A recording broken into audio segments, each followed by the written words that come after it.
There are different types of brushes. Now, the brush right here is a hair brush. It can be made out of many different kinds of hair. And how you care for it is how long it lasts for. So what you want to do is you want to wash hair brushes with your shampoo and your conditioner. So how you look after your hair is how you'll be looking after your brushes, hair brushes.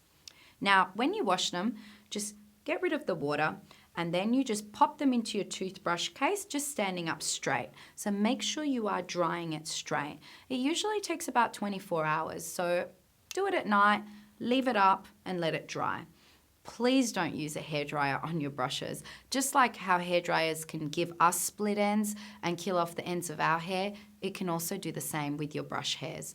I recommend for you to wash your brushes at least once a month because it does get quite a lot of pigment inside. So if you can do once a month, then it's great.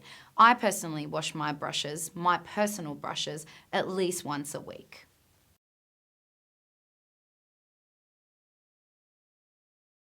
Synthetic brushes are much easier to look after than hair brushes, but at the end of the day, you still need to make sure that they are washed properly. So with synthetic brushes, I do like to wash them nearly after every use if I'm doing it on myself, because synthetic brushes do take a lot of liquid and oil-based products.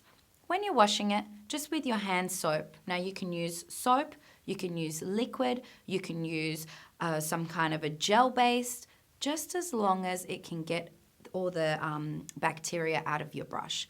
Drying it, you actually can lay synthetic brushes down flat. Make sure when you're draining it, you drain it straight, lay it flat on a tissue or a paper towel or a towel, and just leave it like that to dry. It should take about 24 hours. Once again, no blow dryers are to be used to speed up the drying. Synthetic does take 2 hours to dry, but I usually leave mine overnight.